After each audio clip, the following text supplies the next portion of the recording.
میں اپنے بھائی ریحان سے عمر میں 2 سال بڑی تھی، لیکن وہ پڑھائی میں بہت تیز تھا۔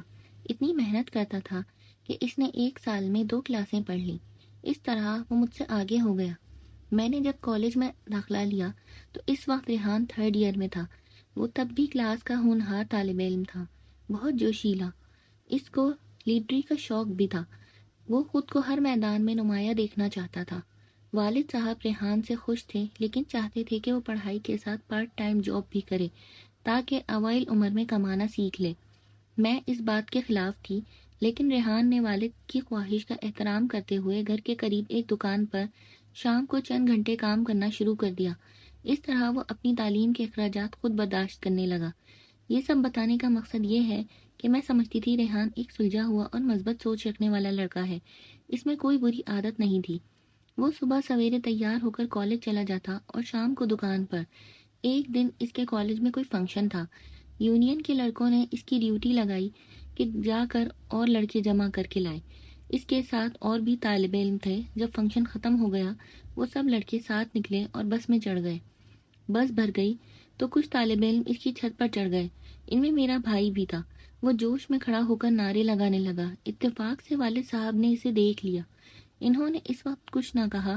وہ گھر آیا تو والد صاحب کسی کام سے بازار گئے ہوئے تھے۔ تھوڑی دیر بعد جب جو واپس آئے تو انہوں نے ریحان سے پوچھا کہ تم کس کی اجازت سے یونین میں حصہ لیا؟ بھیا نے کوئی جواب نہ دیا۔ تب انہوں نے ریحان کو بہت مارا اور کہا کہ آج کے بعد تم کالج نہیں جاؤ گے۔ اس کے بعد ریحان نے بہت کوششیں کی، لیکن والد صاحب نے اجازت نہ دی۔ اس طرح 3 ماہ کا عرصہ بیت گیا۔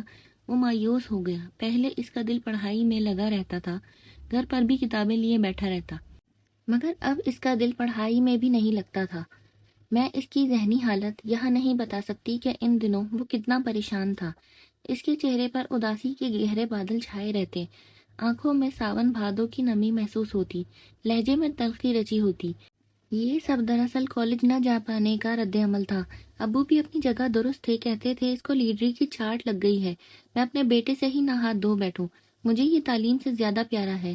یہ سب پیار ان کا انداز ہوتا تھا۔ شاید میرے والد کو بیٹے سے پیار کا یہی انداز ٹھیک لگا تو انہوں نے ریحان کو گھر میں قید کر لیا۔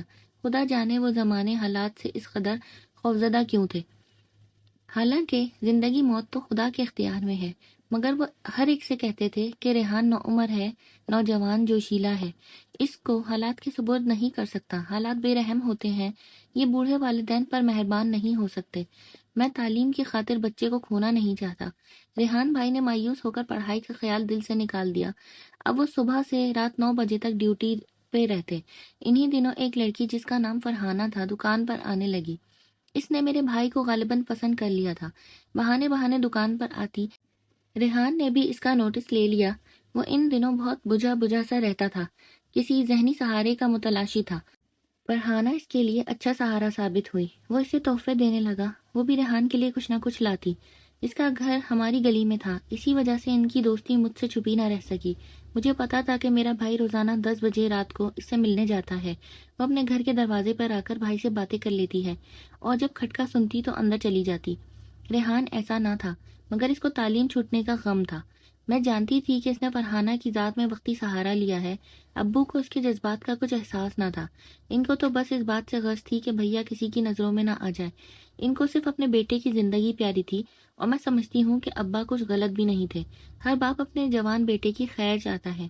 وہ جانتے تھے کہ ریحان کو خود نمائی کا شوق ہے، وہ جوشیلا بھی ہے۔ اگر انہوں نے اس کو کالج جانے دیا تو وہ اپنے شوق سے باز نہ رہ سکے گا، اور ایک دن کسی کا اعلی کار بن کر بے مقصد جان گنوا بیٹھے گا۔ ریحان کی دکان کا مالک کسی کام سے 15 دن کے لیے باہر چلا گیا۔ اب دکان اس کی ذمہ داری تھی۔ وہ رات 11 بجے دکان بند کرتا، پھر گلی میں جا کر کھڑا ہو جاتا۔ فرحانہ اپنے کمرے سے بات کرتی تھی۔ اس وقت اس کے بھائی بہن سو جاتے تھے۔ ایک روز ریحان نے دیکھا کہ فرحانہ کے والدین کہیں جا رہے ہیں تو وہ اس سے ملنے گیا۔ وہ دروازے پر موجود تھی۔ اس نے بھائی سے گھر آ کے اندر آنے کو کہا تو وہ اندر چلا گیا اور تھوڑی دیر اس سے باتیں کر کے گھر آ گیا۔ گھر آ کر یاد آیا کہ دکان کی چابی تو وہیں میز پر رہ گئی ہے۔ وہ دوبارہ فرحانہ کے گھر گیا اور کھڑکی سے جھانکا کہ فرحانہ نظر آ جائے تو اس کو چابی لانے کا کہے، مگر اندر جھانکتے ہی اس کا دل بجھ گیا۔ فرحانہ محلے کے ایک اور لڑکے تنویر سے باتیں کر رہی تھی۔ اس کے والدین ابھی تک گھر نہیں آئے تھے، گویا وہ ہر کسی سے یوں ہی بات کر لیتی تھی۔ وہ یہ دیکھ کر پریشان ہو گیا اور اس کے دماغ سے محبت کا خمار اتر گیا۔ وہ سمجھ گیا کہ یہ لڑکی بس ایسی ویسی ہی ہے جو مل جائے اسی سے بات کر لیتی ہے۔ اس نے چابی نہ لی اور الٹے قدموں آ گیا۔ سارا وقت وہ پریشان رہا۔ صبح اس نے مجھ سے کہا، ماہم، فرحانہ کے گھر میری چابی رہ گئی ہے، لے آؤ۔ میں گئی تو فرحانہ نے چابی مجھے تھما دی، لیکن کچھ نہ کہا۔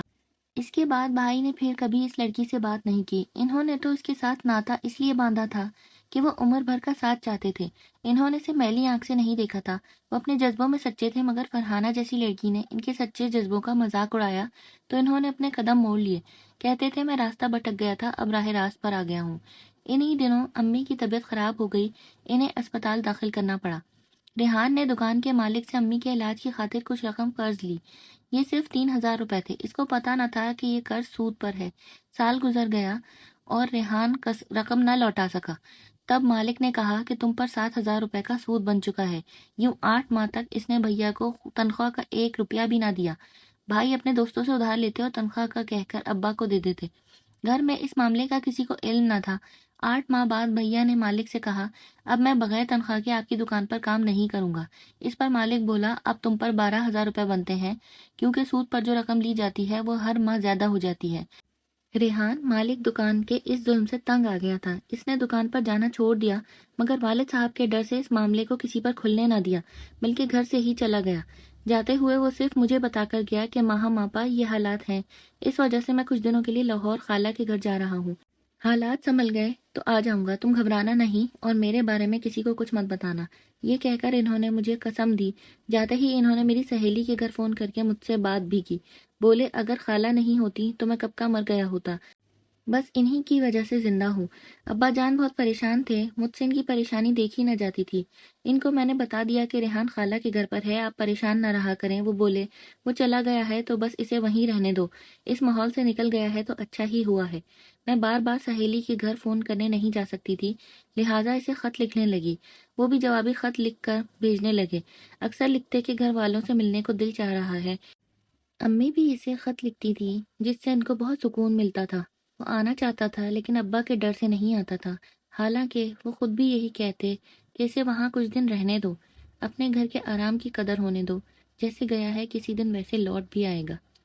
باپ کی محبت اپنی جگہ، مگر ماں کی ممتا الگ چیز ہوتی ہے۔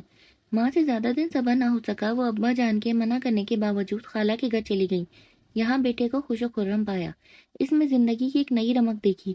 وہ یہاں پڑھ رہا تھا اور نوکری بھی کر رہا تھا، تنخواہ ساری خالہ کے ہاتھ میں تھما دیتا تھا۔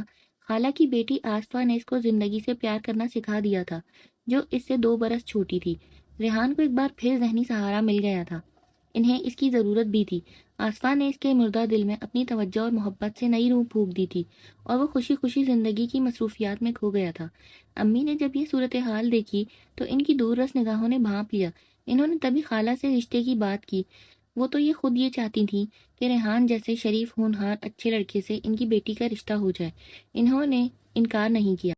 امی مطمئن ہو کر لوٹ آئیں کہ یہاں سے بیٹا وہاں بھلا تھا، وہ کما بھی رہا تھا اور پڑھ بھی رہا تھا، اس کی دیکھ بھال بھی اچھی ہو رہی تھی۔ بھیا کے خط آتے تھے، وہ بہت خوش تھے۔ لکھا تھا کہ ماہا جب گھر لوٹوں گا تو تمہارے لیے بہت سے تحفے لاؤں گا، تم فکر مت کرنا، بہت جلد آؤں گا، ذرا امتحان سے فارغ ہو لوں۔ لیکن وہ دن نہ آیا کہ میرا بھائی گھر لوٹ کر آتا۔ ہوا یوں کہ انہی دنوں ہمارے ماموں انگلینڈ سے آ گئے، ساتھ ممانی اور ان کے صاحبزادے بھی تھے۔ مدت بعد یہ لوگ پاکستان آئے تھے اور خالہ کے گھر ٹھہرے تھے۔ ماموں کے بیٹے عالم کو آصفہ پسند آ گئی۔ اس نے اس کے ناز اٹھانے شروع کر دیے، اور یہ ناز پروری باتوں تک نہ رہی، بلکہ انگلینڈ سے لائے ہوئے بیش قیمت تحفے بھی ساتھ تھے۔ کچھ لڑکیاں واقعی وعدوں کی پکی نہیں ہوتی، کیونکہ وہ ایمان کی کچی ہوتی ہیں۔ ہم سوچ بھی نہیں سکتے تھے کہ آصفہ ایسی نکلے گی۔ انگلینڈ جانے کے خواب سجا کر اس نے اپنی توجہ ریحان سے ہٹا کر اپنے ماموزاد عالم پر مرکوز کر دی۔ بس پھر کیا تھا، ایک اور نئی کہانی نے جنم لے لیا۔ عالم اور آصفہ گاڑی میں گھومنے پھرنے جانے لگے، اور ریحان ایک بار پھر گیلی لکڑی کی طرح سلگنے لگا۔ اب وہاں اس کا رہنا 2 بر ہو گیا تھا، پھر بھی وہ اپنی شکست تسلیم کرنے پر تیار نہ تھا۔ عالم، آصفہ اور اس کی چھوٹی بہن شانی تینوں ساتھ سیر کرنے نکل جاتے، اور ریحان کو کوئی نہ پوچھتا۔ جب پردیس میں بے رخی کی جلتی ہوا جھلساتی ہے تو اپنے گھر کے کچے بھانڈے یاد آنے لگتے ہیں، اور ٹوٹی ہوئی چھت بھی ایک نعمت محسوس ہوتی ہے۔ ریحان کو پہلی بار احساس ہوا کہ میں کسی اور کے در پر پڑا ہوں۔ اب مجھے گھر جانا چاہیے۔ اگر گھر نہیں جا سکتا تو کم از کم خالہ کے گھر اور نہیں ٹھہرنا چاہیے۔ تاہم جانے سے پہلے وہ آخری بار آصفہ سے بات کرنا چاہتا تھا، جس نے عمر بھر ساتھ نبھانے کی قسمیں کھائی تھیں اور عالم کے آتے ہی بدل گئی تھی۔ کافی دنوں تک وہ کوشش کرتا رہا کہ آصفہ سے بات کر لے، مگر وہ موقع ہی نہ دیتی تھی۔ ماموں نے لاہور میں ایک اچھی سوسائٹی میں گھر لے لیا تھا۔ اب آصفہ ادھر رہنے لگی تھی۔ خالہ بھی چاہنے لگی کہ وہ ماموں کی بہو بنے، کیونکہ وہ زیادہ امیر تھے۔ یہ صورتحال ریحان کے لیے بہت اذیت ناک تھی۔ اس نے تنگ آ کر آصفہ کی چھوٹی بہن کا سہارا لیا اور اس سے کہا کہ شانو، تم ہی مجھے اس گرداب سے نکالو۔ مجھے آصفہ کا آخری جواب چاہیے، پھر میں یہاں سے چلا جاؤں گا۔ شاہین نے کہا کہ تم آصفہ کو خط لکھ کر مجھے دے دو، میں اس کا جواب تم کو لا کر دے دوں گی۔ ریحان نے اسے خط لکھ کر دے دیا۔ تب موبائل فون تو تھے نہیں، اس نے خط کا ہی سہارا لیا۔ چند گھنٹوں میں شانو جواب لے کر آ گئی، تحریر کی صورت میں نہیں، زبانی۔ اس نے کہا، ریحان بھائی، کیوں اس بے وفا کے لیے اپنی جان گھلاتے ہو؟ وہ بدل چکی ہے، ماضی میں کیے گئے وعدے بھلا چکی ہے، وہ لالچی ہے۔ اس نے تمہارا خط پڑھے بغیر پھاڑ دیا اور ہوا میں اچھال دیا۔ تم کسی خود فریبی کے سہارے اس کے جواب کے منتظر ہو۔ جواب یہی ہے جو تم کو مل چکا ہے۔ ریحان کے لیے یہ جواب کافی تھا، پھر بھی دل خود فریب تھا۔ وہ آصفہ سے ملنے ماموں کے گھر چلا گیا، لیکن اس نے سلام کا جواب تک نہیں دیا، نہ بات کرنا گوارا کیا۔ اب بھی شانو نے ہی ریحان کو اخلاقی سہارا دیا۔ ریحان بھائی بہت مزمحل ہو گئے۔ ان کو اداس دیکھ کر شانو بھی رونے لگی، بولی، بھیا بہتر ہے آپ واپس اپنے گھر چلے جاؤ۔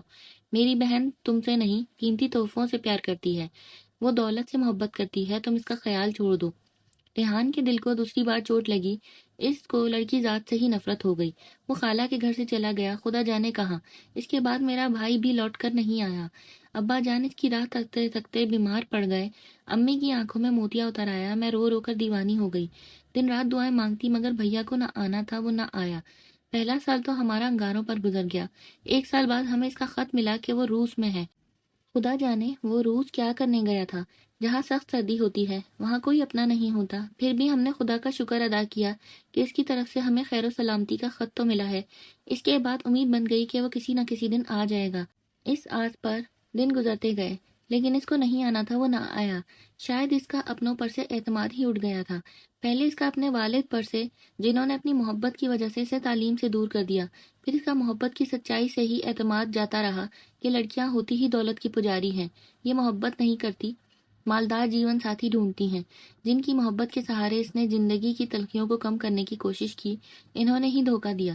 فرحانہ کی حقیقت عیاں ہو گئی تو میرے بھائی کے دل پر چوٹ لگی، لیکن اس نے اپنی خالہ اور ان کی بیٹی کو اپنا غمگسار سمجھ کر تمام محرومیوں کو بھلا دیا۔ کاش وہ اس کے ساتھ وفا کرتی تو آج میرا بھائی ملک چھوڑ کر کسی گمنام سرحد کی سمت بن جاتا۔ خدا جانے آج میرا بھائی کہاں ہے، اس کو گئے کئی برس ہو چکے ہیں۔ امی اس کو یاد کر کے ٹھنڈی آہیں بھرتی اور ابا ہاتھ ملتے ہیں کہ کاش میں نے اسے کالج سے نہ ہٹایا ہوتا۔ بے شک وہ طالب علم لیڈر بن جاتا، ہم سے اس طرح تو جدا نہ ہوتا۔ ریحان بھائی نے شروع میں ہم کو 2-4 خط لکھے، اس کے بعد ان کا کوئی خط نہ آیا۔ ان کے دوستوں کا خیال ہے کہ وہ روس سے بھی آگے کسی اور ملک چلا گیا ہے۔ کوئی قیاس کرتا کہ شاید کسی ملک کی سرحد غیر قانونی طریقے سے پار کرتے پکڑا گیا ہو، جیل میں ہوگا، یا خدا نہ کرے سرحد پار کرتے ہوئے گولی مار دی گئی ہو۔ ایسی باتیں تو ہو سکتی ہیں، لیکن ہم گھر والے ان باتوں کا تصور بھی نہیں کرنا چاہتے۔ میری تو دعا ہے کہ میرا بھائی جہاں بھی ہو خیریت سے ہو۔ انسان زندہ سلامت ہو تو کبھی نہ کبھی واپس آ ہی جاتا ہے۔ جب میں اپنے بھائی کی زندگی پر نظر ڈالتی ہوں تو سوچتی ہوں کہ اس کو کچی عمر میں ذہنی دھچکے ملے، جب وہ ابھی پوری طرح باشعور نہ تھا، تبھی وہ ہم سے اور گھر سے دور چلا گیا۔ خدا کرے ہمارے ملک کے حالات ٹھیک رہیں اور یہاں نوجوان نسل کو سکون ملے، تو وہ کبھی اپنا گھر، اپنا شہر اور اپنا وطن چھوڑ کر کہیں نہ جائیں گے، نہ والدین کو جدائی کا درد سہنا پڑے گا۔ تو کیسی لگی آپ کو یہ کہانی؟ اگر پسند آئی ہو تو اسے لائک کر دیجیے گا اور چینل کو سبسکرائب کر لیجیے گا۔